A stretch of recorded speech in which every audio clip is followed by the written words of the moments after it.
Welcome back to the channel, guys. In today's episode we're going to be fitting a competition lightweight dash into the 110.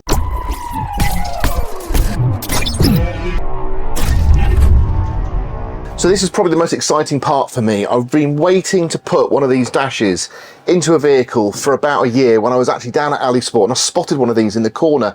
Now this product, they do list it on their website, but you have got to search around for it a little bit because it was developed for one of their customers and they felt that it was quite a nice little product, so they actually made a few, but I don't think they've done anything with it, and I think it's got real potential with a few tweaks, because I know it's not going to be a perfect match for our application, but with a few tweaks I think it could be a really good option.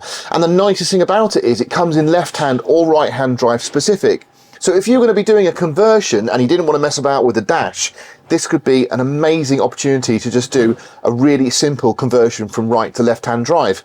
So let's get it and offer it up. I know it's not going to fit straight away, but let's see what we have to do to it to get it to fit.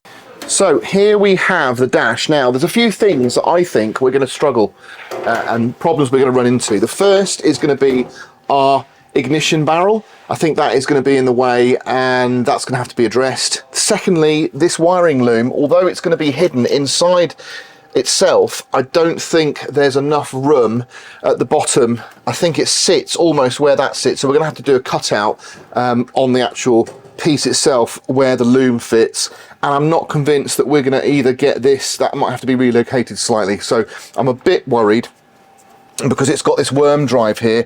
I'm not sure how much we can move this, but let's offer it up and see what happens. Right, I'm going to take that steering lock off, the ignition barrel off. Now these are probably going to be breakaway bolts, so I don't think we're going to get this off without sacrificing those. Oh, they are breakaway bolts, look, but they haven't been torqued up, so now you can see that that's a breakaway bolt there. So that's nice of someone, actually, in retrospect. I think if we trim the corner of that off, that should allow us just to lift this up slightly, and certainly enough to get clearance. Right, so that means now we can raise that up quite a bit. In fact, I reckon we could go in a bit more, you know. And if anybody was wondering, yes, that did hurt my arms. I should have worn a long sleeve top, but I was trying to be as tough as possible for camera. Obviously this is how it's going to be mounted. This is just so we can position this out of the way.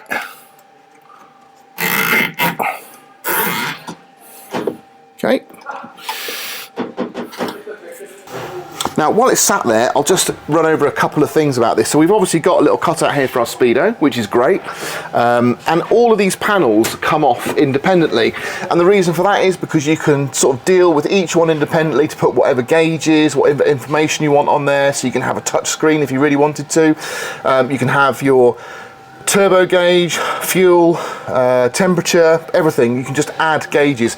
So this is where I'm going to cut the dash. Now the cleanest way I can do it, because I don't have that many specialist cutting tools, is I'm going to use a box cutter to put a hole here, and then I'll use the cutting disc just to finish it off. That should give me quite a neat finish, and then we can always edge it, but I do have a plan for this to make sure that the edges won't be a problem moving forwards, which means I'm probably going to wrap this in leather. Right, I'm going to drill some holes now for my riv nuts. So going in where I was before.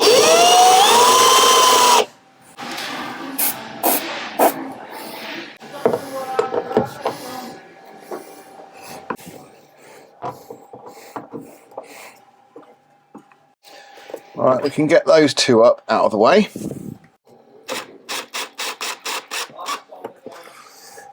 That's really good. So those two, that one is really well supported. These should be able to hold them up fairly easily. I might have to get rid of some of those zip ties. Okay, I'm hoping that's better.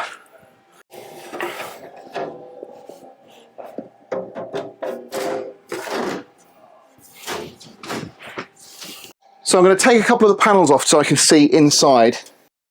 So there we are, clear, look, everywhere. So I just need to make sure we can hold it in that position. I think we've cracked it.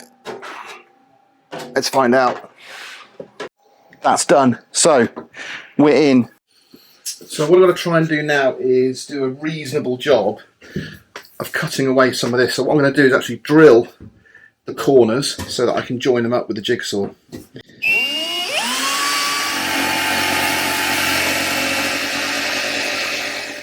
Wow, it's actually pretty good. So I could definitely try and tidy that up. But as I said, this is still a work in progress. I mean, that was just luck really, if I'm honest. I know you've got a little bit of a guide there, but I don't quite know how I managed to get it in place like that.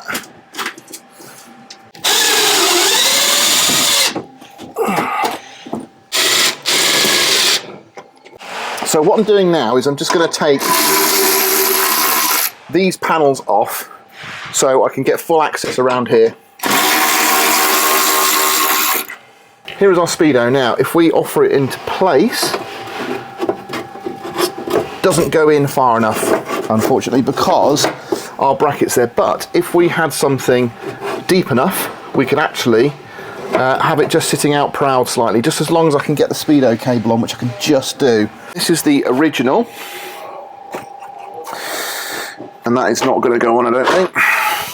God, you know what? Actually, it's not half bad. If I trim off that, it's going to go.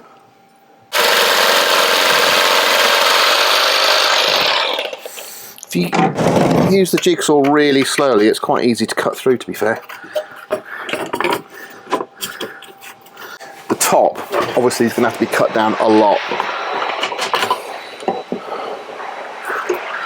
Right, so I've just taken the flat edge off there, and we're in. So I could have actually left a little bit more meat on there, but I think that looks okay. Got these little tiny screws that attach the housing to that metal bracket, which means hopefully